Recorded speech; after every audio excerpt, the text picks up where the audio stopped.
What is up, guys? Welcome back to the channel. It's Jeff Guy here. In today's video, we are going over the first round of the NFL draft. I'm going to share my mock, which I think is going to happen tonight.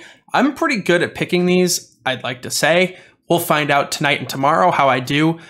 In 2018, I believe I had 12 out of 32 correct picks, which is better than Mel Kiper. So let's see how this does. I'm really excited to bring this one to you. When I do these mocks, I use a combination of betting odds, news I hear around the league, and reports, as well as my personal feelings on what the team should do. With the first overall pick, the Jaguars are going to select Quay Walker. He is a minus 450 betting favorite right now to go first overall. He's a good player with really high upside. I believe the Jags are going to go with him at number 1. At number 2, the Lions are taking Aiden Hutchinson. That's Dan Campbell's guy. He fits exactly what they're trying to do. He's from the North area, Detroit, Michigan. You know, it kind of just makes sense. He's going to go number 2. At number 3, the Texans are going to take Stingley. I think that he's one of the best prospects in this class, even though he's had some ups and downs, and people aren't really sure where he's going to go right now. I think the Texans are taking him over Sauce Gardner because of his upside before his injury, and they do need corners, so this makes a lot of sense for them. At number 4, Robert Saleh is so thankful that the Texans took Stingley. He can now take Sauce Gardner, who is the best cornerback in the draft. He's going to fill a great need for the Jets. They haven't had a good corner since Darrelle Revis, and they paid like Tremaine Johnson like $1 million back in, or way more than $1 million back in like 2016, 2017. They are going to benefit big time from having Sauce on the field, and as a Patriots fan, it makes me nervous. At number 5, the Giants are going to take Kyle Hamilton. He is a DB out of Notre Dame, and while he doesn't have the top-end high-speed range that you're looking from a safety, he's very similar to Jamal Adams in that he plays really hard, plays really fast, and while he's not great in coverage, has great instincts and ball speed. He's going to do awesome for the Giants, who just lost Jabril Peppers, and he's going to fill in and really change that defense. Hopefully they play him as more of a sub-linebacker than an over-the-top safety, but we'll see. At number 6, we have a lock, and that's going to be Kenny Pickett out of Pittsburgh to the Panthers. Apparently, they are enamored with him as a prospect, and they really like what he's going to bring to the table. So he's going to be the new quarterback of the Carolina Panthers. Quote me on that. At pick number 7, the Giants are going to take Ike Ekwonu. I don't know how to pronounce it. He's a really solid tackle prospect coming out of NC State. He will fill an immediate need for the Giants at tackle, as they now have their bookends of the future in Andrew Thomas and Ike. At number 8, I have the Falcons taking wide receiver Jameson Williams out of Alabama. They have a storied history of taking wide receivers from Alabama in Calvin Ridley, who probably won't be on the team anymore, and Julio Jones, who hasn't been on the team anymore. Outside of Kyle Pitts, Marcus Mariota, or whoever the quarterback will be, does not have a current other option, and I think Jameson Williams is going to make a fantastic piece for the Falcons. Might not be the best choice given how many needs they have, but he's going to be an electric one that's going to immediately buy them a couple wins as they begin the rebuild of their team. I then have the Seahawks taking Kayvon Thibodeau out of Oregon, formerly the best player in the draft, formerly projected to be the number 1 pick. He is going to go to the Seattle Seahawks, who are in desperate need of a rebuild and some pressure on defense. I initially had Kyle Hamilton falling to them, but with the hype around him and his overall, betting value, he is projected to go above the top 10, and I think that 5 is a good spot for him. The Seahawks are going to take the best player available in Kayvon. At 10, the Jets are going to give Zach Wilson another weapon in Garrett Wilson. He is an awesome receiver out of Ohio State. I don't know who I like better between Olave and Wilson. I think it's Olave, but NFL teams are really leaning towards Wilson as for what I'm hearing. He is a great option at 10 for them, and look out for the Jets. They're doing the right thing. At number 11, the Washington Commanders are going to take Charles Cross, tackle out of Mississippi State, another really solid prospect, gives them another option as they're like losing Brandon Scherf and all their guys on the offensive line. It's a great thing to rebuild and give their quarterback, if it fits, it's someone else, at least a little time in the pocket. Now, the Vikings have become increasingly frustrated with Danielle Hunter. Apparently, there's a lot of bad blood there, and he might not be on the team in the future. They're going to try to replace him with Jermaine Johnson out of Florida State. He is a prospect that has risen so much over draft boards, reminding me of like a Peyton Turner from last year, where not a lot of people knew about him before night 1, but winds up being a first-round pick. Obviously, 12 is a little bit higher than Peyton Turner. I believe he went at 30, but he is someone who could be a great prospect, and I think they're going to go with Jermaine Johnson at pick 12. The Texans are going to continue to build their team, especially at the tackle position. They are lucky that Evan Neal has fallen into their laps, as he is one of the best prospects out there. He's going to give Davis Mills or whoever their quarterback is some great protection as they completely rebuild that team under Nick Caserio. I think they feel lucky to get Evan Neal, especially considering they got Stingley earlier on in the night. They are building with building blocks there, and I'm really excited to see what the Texans can do with the rest of this draft and moving forward, as they have hopefully a lot of cap space once the Deshaun Watson penalty goes away. And under Nick Caserio, hopefully they're a good team. We'll see.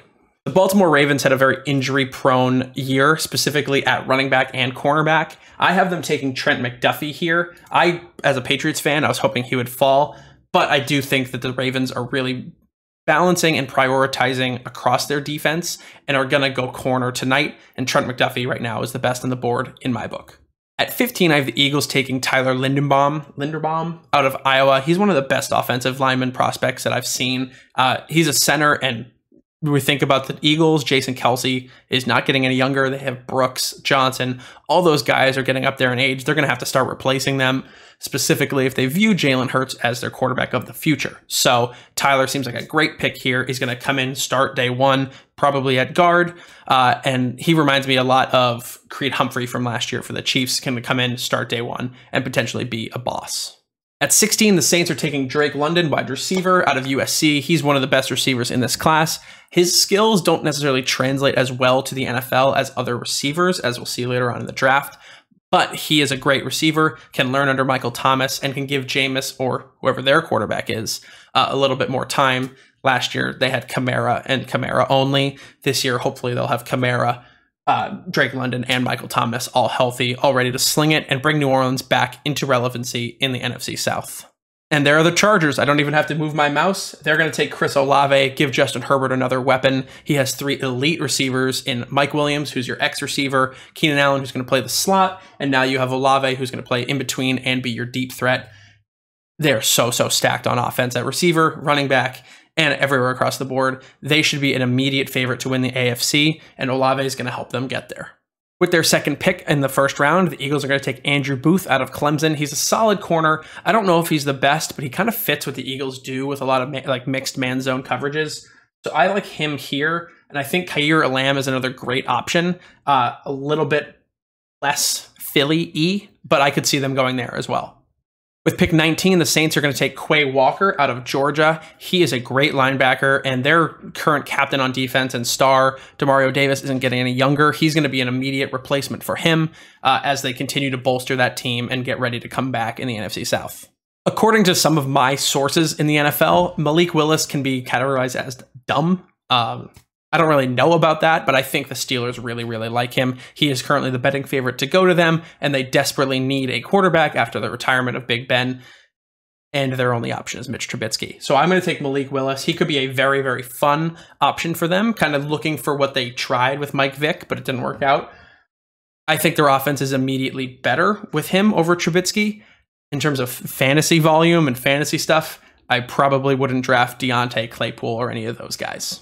This draft is working perfectly for my Patriots. They're going to grab Jordan Davis out of Georgia, one of the most exciting and prolific prospects out of the combine. I'm really excited to see what they can do with him. Hopefully he falls to 21 and the Patriots can put up together a 3-4 defensive line of Judon, Barmore, and Davis. That would be disgusting and very culture changing for a team that got thrashed by the Bills, stopping the run and allowing our young cornerbacks and young linebackers a little bit more time and a little bit more security to learn, develop, and hopefully play well as the season goes on and we get into November, December, and the playoffs. At pick 22, I have the Packers taking Treylon Burks out of Arkansas. Great receiver. Doesn't really mesh with what the Packers do in terms of drafting, talent and actually good players at impact positions, team needs in the first round, but they're going to do it here, especially with Devontae Adams now gone. Treylon Burks can hopefully be an alpha receiver for Aaron Rodgers. We'll see. At 23, I have the Cardinals taking Devin Lloyd out of Utah. They love their undersized linebackers. I'm thinking back to Deion Buchanan, Isaiah Simmons, all these guys that run around and make rangy plays all across the field. Devin Lloyd is that mold, and I think he would fit really well in Arizona as they continue to build that defense, and hopefully they figure out that whole situation with Kyler Murray. Somehow the Cowboys are in position to draft another receiver, even though they took CeeDee Lamb in the first round 2 years ago, and they had Amari Cooper, they have Gallup still, and they lost all of their tertiary options. So I think they go with George Pickens out of Georgia. He seems like a great option for Jerry Jones, who loves to just get his guys. I think Pickens could become one of them and give Dak Prescott another really good option to keep them as a number one fantasy offense for years to come. At 25, I have the Bills taking Daxton Hill. He is a rangy safety out of Michigan, is used to the cold weather, is a great prospect. And I think as Poyer and Hyde get older, they're going to have to replace one or two of them. And I think Dax Hill is going to be a great option for the Bills to do that in the next few years. I'm not going to lie, I'm stealing this one straight from Bengal, but I have Tyler Smith going to the Titans. They've tried to fix the offensive line so many times. You think about most recently Isaiah Wilson being an absolute disaster for them. That's still a team need of theirs, and they're going to take Tyler Smith straight out of Tulsa. Never even heard of the guy before Bengal brought him up, but hey, here we go. I have the Bucs going interior offensive line as well with Zion Johnson from my Boston College Eagles. I think he's another great prospect, maybe a little undersized, but can come in and immediately play, considering they lost Alex Cappa free agency to the Bengals. The Packers theme of finally taking care of Aaron Rodgers is coming back here. They got him a weapon earlier. Now they're going to get him an offensive lineman in Trevor Penning out of Northern Iowa. The Chiefs just lost the Honey Badger in free agency. I don't know if Kaira Lamb is going to fill that necessarily role that Honey Badger has, that over-the-top safety, the free lurker, but he is going to give them some help in the secondary where they desperately need it after his departure. I think he's their first pick here. And then to give Patrick Mahomes some more help after the departure of Tyreek Hill, we're going to give them Jahan Dotson, who has not Tyreek Hill's skill set, but a similar make a miss, speed kind of option at receiver. He could go there to the Chiefs. I just finished up my last two picks. Devontae Wyatt out of Georgia is going to go to the Bengals. I think he's a solid option and could potentially be the Geno Atkins replacement that they've been looking for. And at 32, George Karlaftis, who has somehow fallen in my mock to the Lions. Just another option for Dan Campbell as he looks to build a mean, tough, snot-nosed team for the Lions. Let me know what you think of this mock. I think it's pretty good, and I think it's going to pay off really well for you guys. Make sure you follow, subscribe, like, comment, do all the things as we get more content on this channel.